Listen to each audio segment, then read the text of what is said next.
Marcharemos no sul e no norte, ninguém pode esta marcha deter.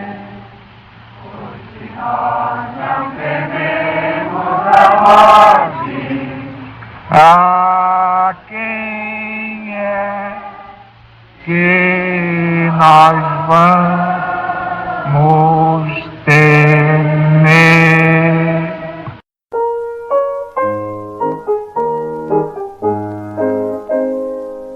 Marcharemos no sul e no norte, ninguém pode esta marcha deter. Pois se nós não tememos a morte, a quem é que nós vamos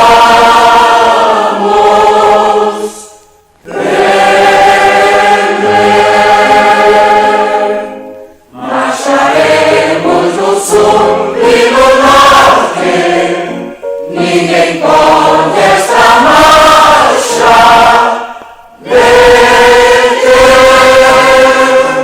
Pois se nós não tememos a morte, a quem é que nós vamos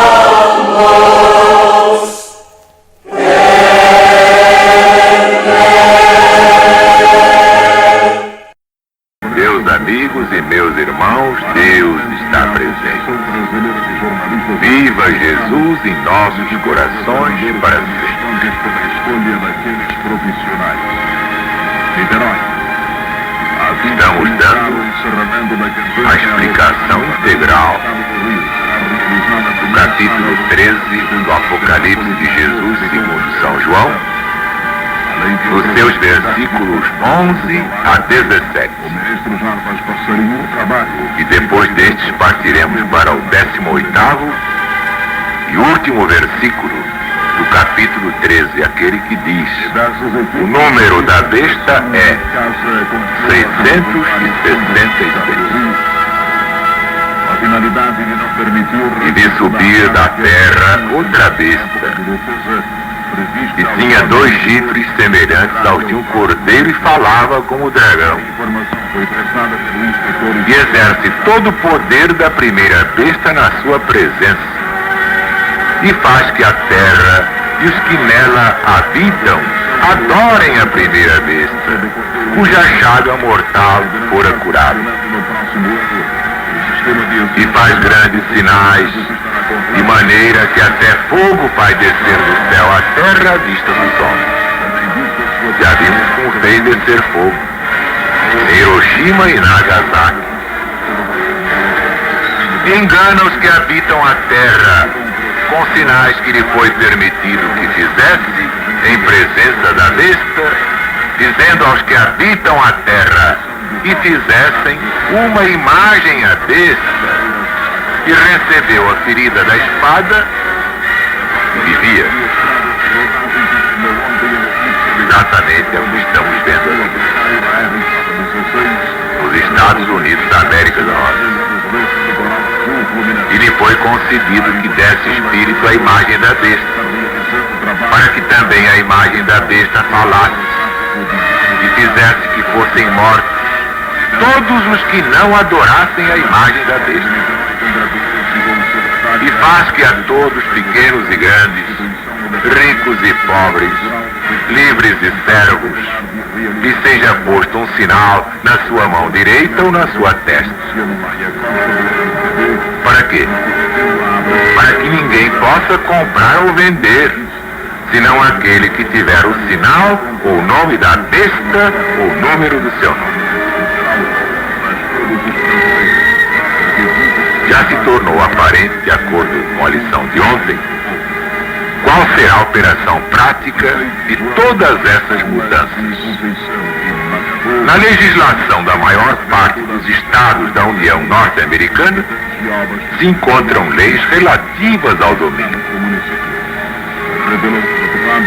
E como aumenta a agitação em favor do sétimo dia, o sábado legítimo do quarto mandamento da lei de Deus dada a Moisés, os modernos zelotes religiosos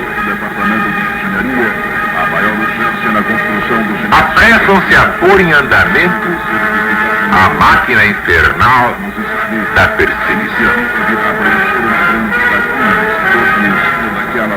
Ainda se persegue em nome de Deus. Os observadores do sétimo dia, isto é notório, não manifestam qualquer espírito de provocação contra essas leis quando trabalham no domingo. Uma mais alta lei de Deus lhes dá inalienável direito de fazer. Eles fogem cuidadosamente de perturbar os outros. O que eles querem é guardar o sábado, mas não querem infringir de qualquer maneira os direitos dos outros, com um trabalho provocador ou ofensivo. Entretanto, interpreta-se como perturbação se vem em algum ponto a trabalhar, ou se alguém sabe que estão a trabalhar em algum lugar, embora não se vejam nem se ouçam. É a perseguição. Se não aparecer nenhuma forma de o descobrir, então são procurados por ministros, membros da igreja e até pela polícia, atuando sob a sua orientação. Depois segue-se o quê? A detenção, a condenação, ou a pena por multa, prisão e até mesmo grilhões. Onde é que vamos parar? Parece incrível, mas isto ainda acontece. Mas o sentimento público não apoia tais medidas. Os chefes do tal movimento, verdadeiro concílio, em que deu provas na Feira Mundial de Chicago, notando que o povo não aprova essas coisas, fica sempre do lado mais fraco, decidiram fazer alto, até conseguir a opinião pública moldada a seu favor e a peso de ouro. Por isso, nos últimos anos, diminuiu a perseguição por causa da não observância do domingo. Parece incrível. Entretanto, tem sido feita uma vigorosa campanha pelo tal Partido da Reforma Nacional, a sede internacional da Reforma de Washington, a Aliança do Dia do Senhor, a Liga Americana do Domingo e até a Liga Protetora do Domingo de Nova Inglaterra e outros corpos religiosos, tendo em vista o quê? A criação de sentimento da lei do domingo entre o povo. E nas legislaturas estaduais, especialmente na legislatura nacional em Washington. A quanto vai o fanatismo?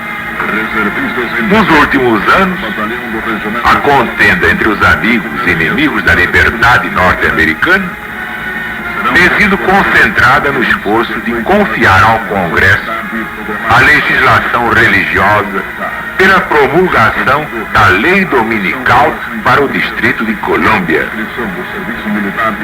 Têm sido repetidamente apresentadas propostas nesse sentido e se tem insistido até o presente sobre uma apresentada pelo senador Johnston, de Alabama, sendo prontamente reintroduzida na primeira oportunidade depois de cada insucesso. A intenção parece ter sido fazer pressão sobre o Congresso até que atenda a essa pretensão, até que seja dado um passo decisivo à causa da legislação religiosa com apoio do governo nacional. Isso fortalecerá imensamente o movimento dominical em toda a nação. E a obra de obter e impor a legislação dominical nos governos estaduais será realizada muito mais facilmente. Nesta altura, é proveitosa uma vista d'olhos para o progresso do movimento em favor da lei do domingo nos Estados Unidos. Vamos ver a seguir alguns dos acontecimentos mais notáveis marcando este avanço. Em 1890, a proposta de Breckinridge em favor do domingo para o Distrito de Colômbia, apresentada ao Congresso, 6 de janeiro. Em 1892, o Congresso ordena que as portas da Feira Mundial de Chicago fechem no domingo e decide que o domingo é o sábado do Decálogo. Isso aconteceu a 19 de julho. Em 1900, já iniciando o século XX, o Congresso faz a dotação de $5 milhões para a exposição Louisiana de Comércio em São Luís, sob a condição de se fecharem as portas ao domingo durante todo o prazo da feira, 1º de março. Em 1904, uma proposta em favor do domingo para o Distrito de Colômbia é aprovada na Câmara dos Representantes, 6 de abril. Em 1906, o Congresso faz a dotação de $250 mil para a exposição de Jamestown, com a condição de fechar no domingo. Aconteceu no dia 29 de junho.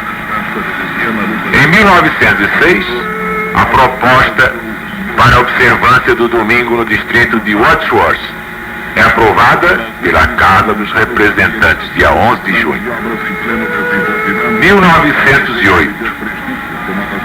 Gompers anuncia oficialmente que a Federação Americana do Trabalho não só é favorável ao repouso dominical, mas que lhe compete, se não mais, pelo menos tanto como a qualquer outro corpo organizado de homens e mulheres, forçar a observância do domingo como o dia de repouso.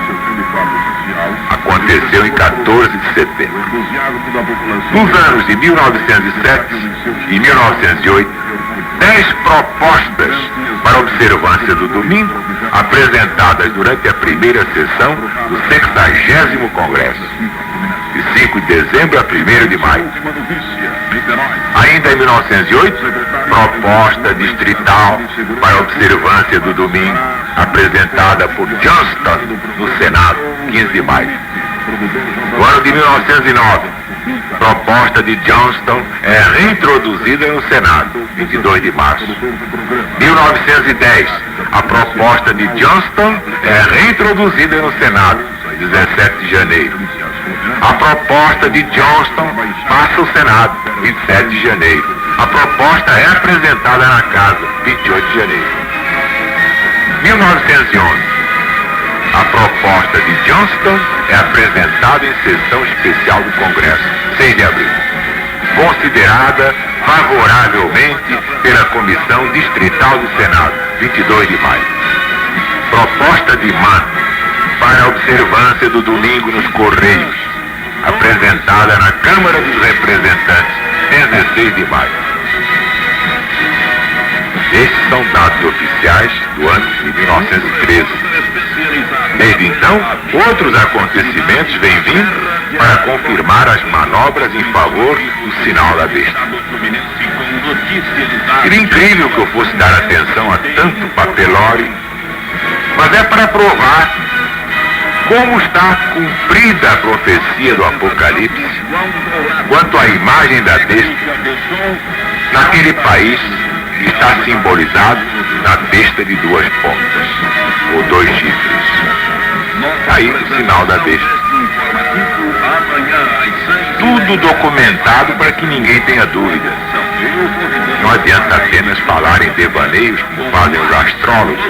Não dizem nada de concreto. Ficam com a cabeça nos astros, desafiando a humanidade. Não. Aqui é dentro da história. E não há evangelho e apocalipse fora da história. Isso sempre caracterizou a LBV. É só aquela que desafia a ciência, aquela que está de acordo com a ciência. E não se impõe nada, cada um pensa como quer. Mas não estamos dando aqui 5 horas de grande inspiração. Um apocalipse particular. Estamos dando um apocalipse equidistante, ou melhor, acima de todos os sectarismos humanos. Do contrário, nem seria apocalipse.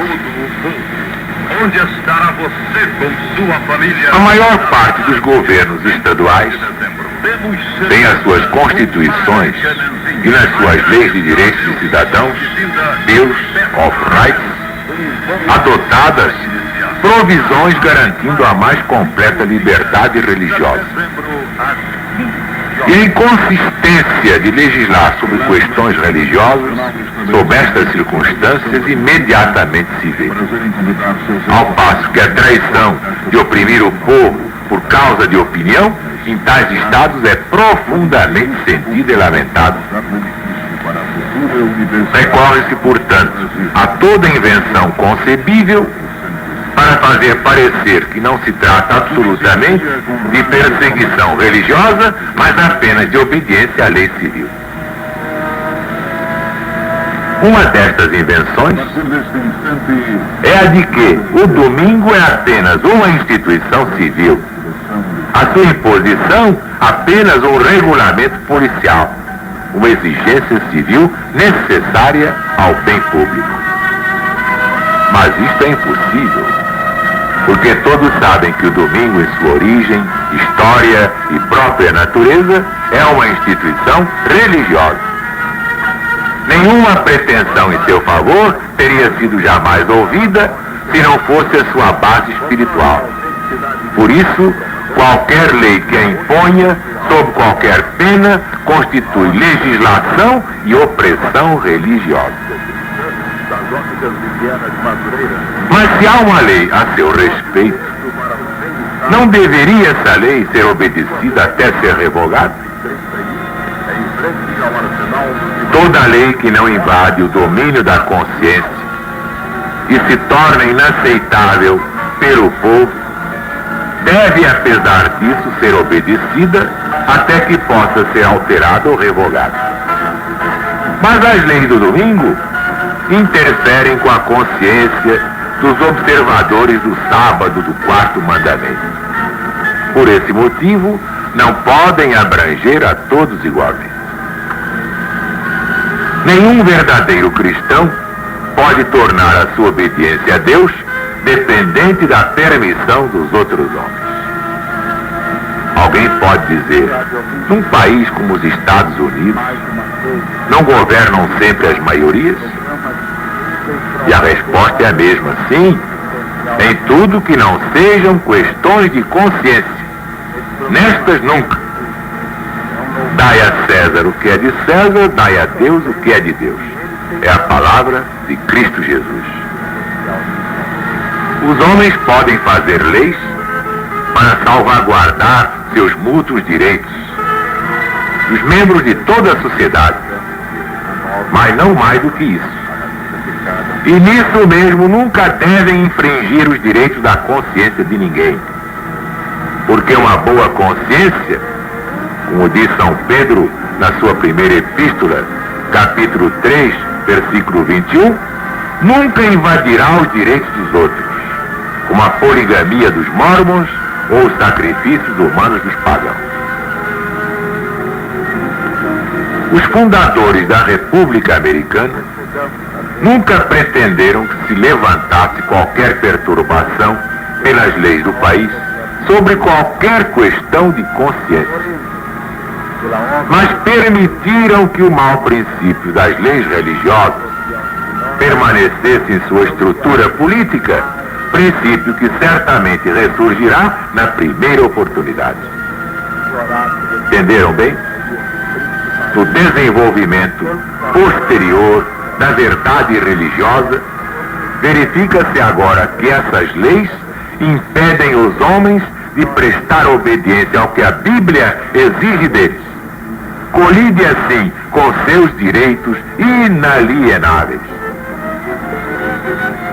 Tais leis não podem, portanto, ser reconhecidas pelo cristão e o governo, para ser fiel aos seus professos princípios, deve bani-las dos códigos onde se encontrarem. Mas isto não permitirá ao clero político-religioso. A nação está condenada, porque se colocará assim a par com os religiosos despotismos do passado. E se levantará o clamor dos sofredores filhos de Deus, como está em Salmos, capítulo 119, versículo 126. Já é tempo de operares, ó Senhor Deus, pois eles estão quebrantando a tua lei. Se bem que, segundo a profecia, a imagem se deve procurar apenas nos Estados Unidos, a adoração da besta prevalecerá também noutras nações, porque todo mundo se maravilhará após a besta, e é o que diz o Apocalipse.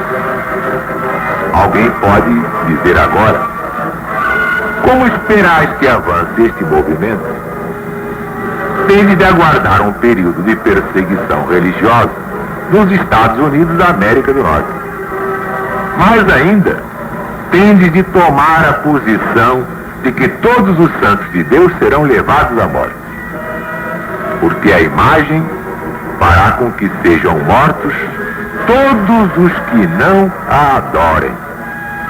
Está aqui no Apocalipse, capítulo 13, versículos 11 a 17.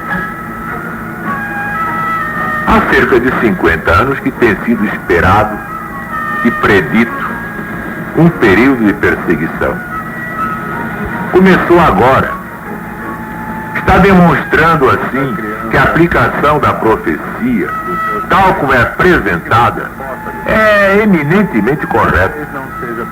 Mas não se segue de maneira alguma que todos, e não pensemos que mesmo muitos, sejam mortos, embora se promulgue um decreto para esse fim.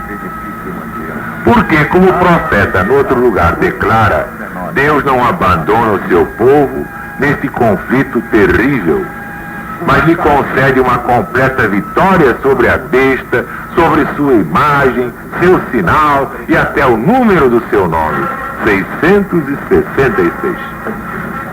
É o que nós vamos ver mais adiante no capítulo 15 deste mesmo Apocalipse. Lemos ainda acerca deste poder terrestre que fez que todos recebessem um sinal em sua mão direita ou em sua testa. Mas no capítulo 20, versículo 4, vai dizer que o povo de Deus não recebe o sinal, nem adora esta imagem. Portanto, se faria que todos recebessem o sinal, e todavia não o recebem todos atualmente, de igual modo, o fazer que sejam mortos todos os que não adorarem a imagem da besta, não significa necessariamente que suas vidas hajam de ser atualmente ceifadas. Mas afinal, como é que pode ser isto? Está evidentemente sob aquela regra de interpretação, segundo a qual os verbos de ação, por vezes, significam apenas a vontade, o esforço para realizar o ato em questão, mas não o cumprimento atual da coisa especificada na profecia. Aquele famoso professor Bush, professor de hebraico, de literatura oriental, na Universidade de Nova York, torna claro este assunto em suas notas sobre o Êxodo, capítulo 7, versículo 11. Diz ele, é uma regra de interpretação, de uso frequente na exposição dos Sagrados Escritos, que os verbos de ação, por vezes, significam apenas a vontade ou esforço para realizar o ato. Assim, no profeta Ezequiel, capítulo 24, versículo 13. Eu te purifiquei, e tu não te purificaste. Isto é, eu me esforcei, empreguei os meios, estive em cuidados para te purificar. Como podeis vós crer e recebeis honra um dos outros? Isto é, procurais receber. Está em João, capítulo 5, versículo 44. A benignidade de Deus te leva ao arrependimento. Isto é, procura elevar-te. São Paulo aos Romanos. E no profeta Amós, capítulo 9, versículo 3. E se ocultarem aos meus olhos no fundo do mar, isto é, ainda que desejem ocultar-se. São Paulo aos Coríntios, capítulo 10, versículo 33. Agrado a todos, isto é, procuro agradar. Aos Gálatas, capítulo 5, versículo 4. Vós os que vos justificais pela lei, isto é, que vos procurais justificar. Nos Salmos, capítulo 69, versículo 4. Aqueles que me destroem são poderosos, isto é, que procuram destruir-me, como se lê na versão inglesa. Nos Atos dos Apóstolos, capítulo 7, versículo 26. E os levou à paz, isto é, desejou, esforçou-se, quis levá-los à paz, como ainda se lê na versão inglesa, que é a mais correta. Bom, felizmente, esgotamos esta parte. Está provado que realmente a besta de 2 chifres ou 2 pontas são os Estados Unidos da América do Norte, inclusive fazendo uma imagem da besta. Amanhã veremos o versículo 18. E o número da besta é 666. Que a paz de Deus esteja com todos, agora e sempre. E viva Jesus!